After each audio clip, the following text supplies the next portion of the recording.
I know that there will be some who created this mess that I'm now cleaning up, who will be the loudest in calling me names, claiming that I am the problem, and calling on citizens to attack me. But I'm not intimidated by that. I'm here to serve Malawians. And to do so, I'm prepared to do things that are painful as long as they are the right things. The most painful thing by far has been the recent devaluation of our currency to correct the false value of the kwacha based on nothing and rebuild true value in the kwacha based on production of exports.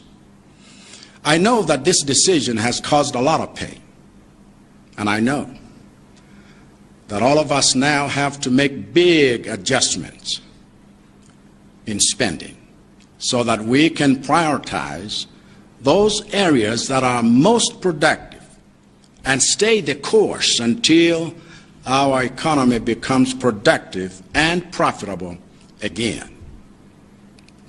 In making those painful adjustments, I myself have to lead by example. This is why, effective immediately, all of my international trips between now and the end of the fiscal year, beginning with my trip to COP28 at the end of this month, are canceled. By extension, I'm putting a freeze on all public-funded international trips for all public officers at all levels, including those in parastatus, until the end of the financial year in March. In fact, all cabinet members currently abroad on public-funded trips must return to Malawi with immediate effect. Any travel deemed absolutely necessary by anyone during that period must be submitted to my office for my personal authorization. Secondly, I order that all fuel entitlements for cabinet ministers, principal secretaries, directors, and all members of senior management of public institutions should be cut in half with immediate effect. Thirdly, until further notice, I order the Secretary, the President, and Cabinet to circulate to all public institutions a criteria for local trainings and local travel that will be acceptable, as well as a cap on how much of their budgets can be spent on allowances for such trainings and trips. By doing this, I am effectively ending the practice of draining public coffers to spend on allowances for useless activities. Welcome to our channel, ladies and gentlemen. We are in the week of releasing dossiers, and ugly dossiers for that matter. Yesterday, Raila shocked the nation when he revealed just how the government hoodwinked Kenyans, that there was a deal between Kenya and some of the Gulf nations in that G2G oil deal. Now, we just spent the night, and when we woke up, Robert Allai, who is one of the members of the county assembly in Nairobi, is releasing another bombshell, another dossier. This one is touching on Governor Sakaja. And by the way, I'm one of the people who really had faith in Governor Sakaja. And I thought that he would really work, because the way he used to talk, he explained himself as a man who understands the problems of Nairobians. And he used to say, it'll work. I remember him and Agota, it'll work. And I had a lot of faith in him. This is what Robert Allai is saying. And if this is true, then we are finished. I don't think we have a country. And Allai is saying, he Yasakaja Johnson, high work. This is 2 months to the end of the 2022-2023 financial year. A category of employees in Nairobi City County is never in the country. They change clothes at the airport. Some even arrive from Canada today and then takes another flight to the same Canada tomorrow. They are changing clothes at the airports.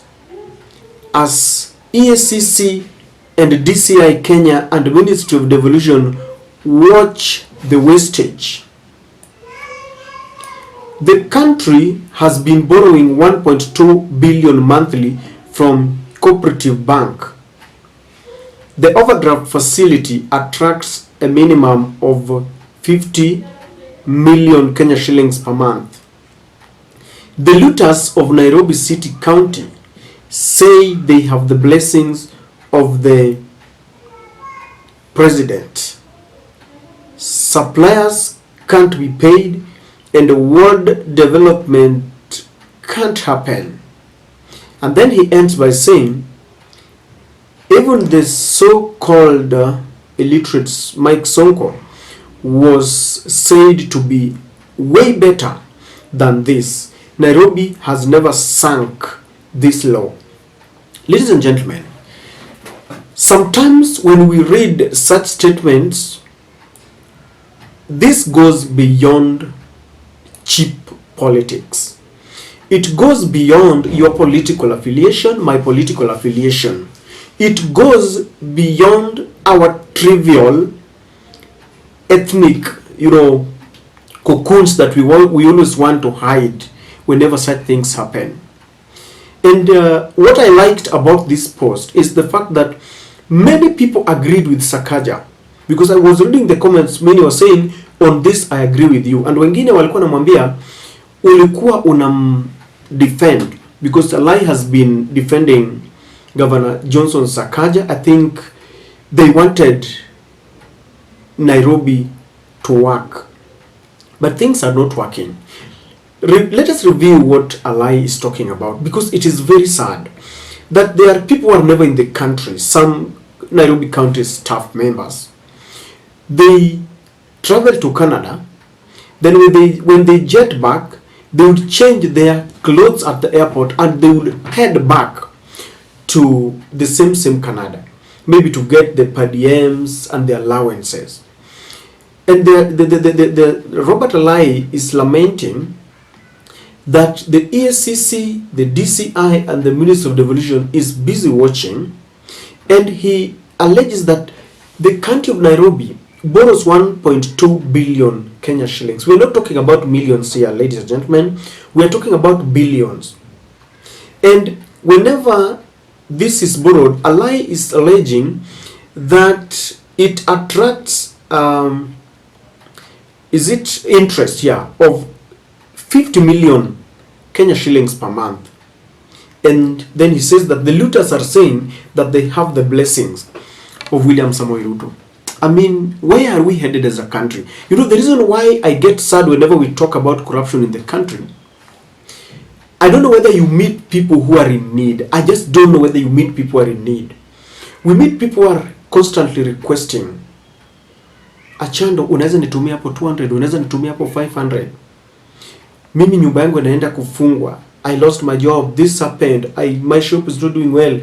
And we have graduates who come out of school and they don't have jobs. We have people who cannot meet the basic needs, food and shelter and clothing. Totally, they can't even afford one meal per day. And then such kind of things. I mean, it's sad. I don't know how you take this, but it's really very sad.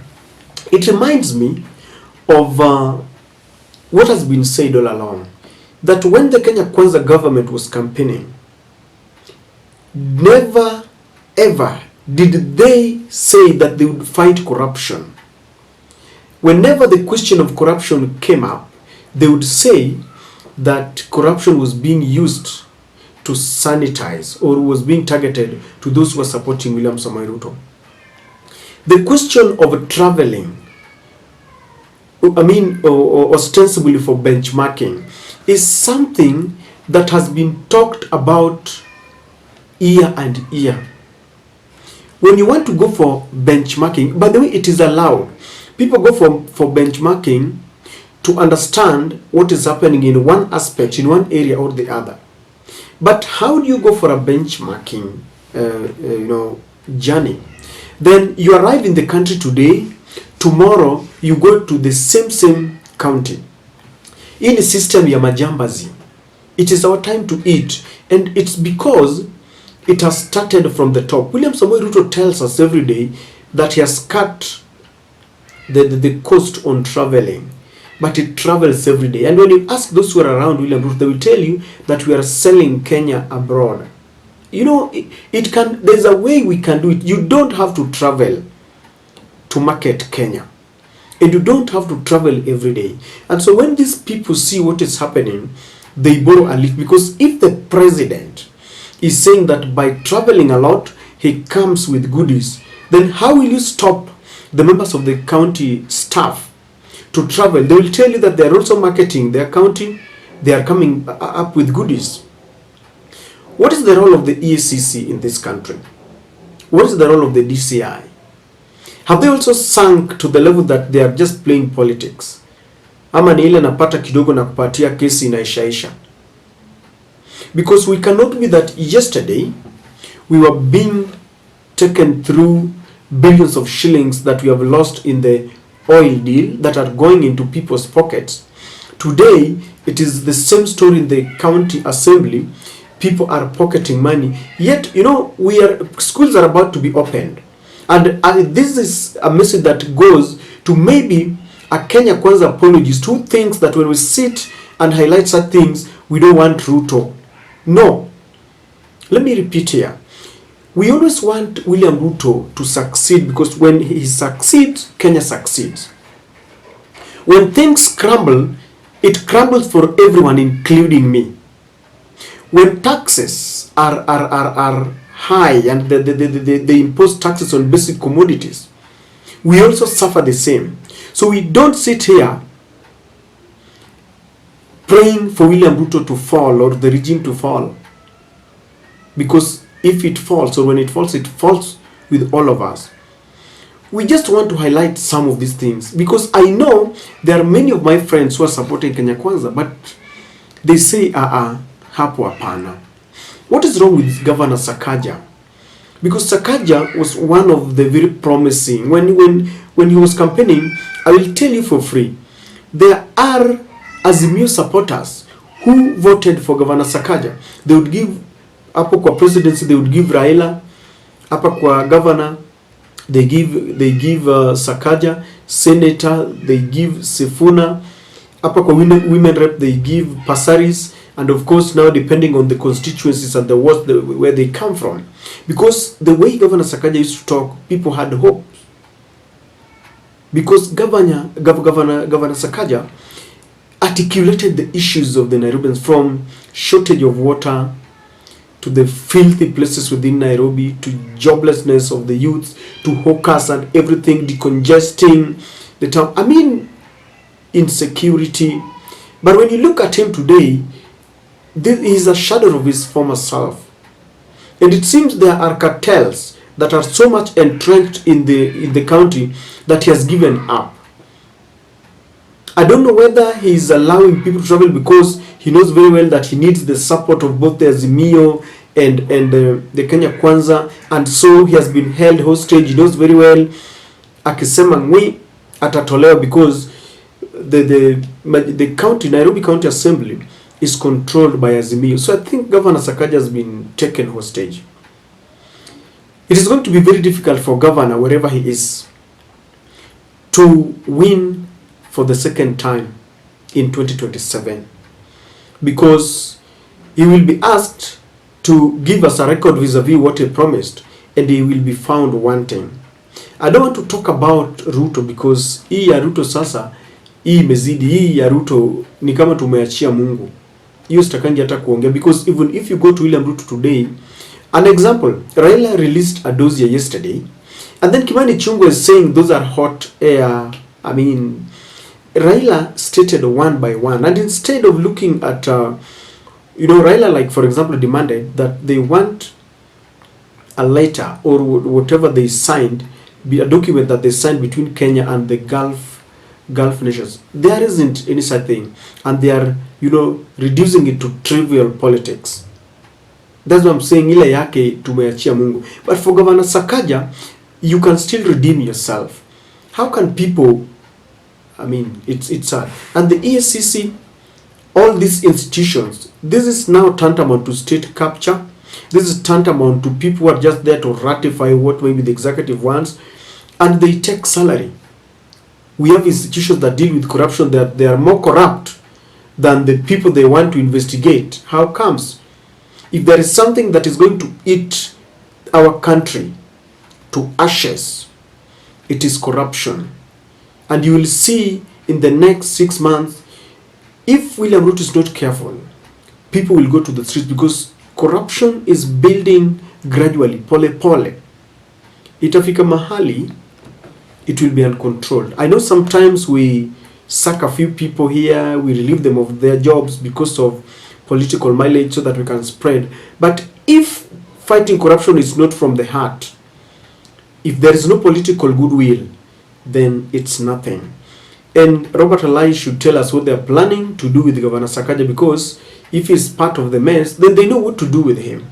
I mean, what are they still waiting? Without any political machinations, backbiting, let them seek for the truth.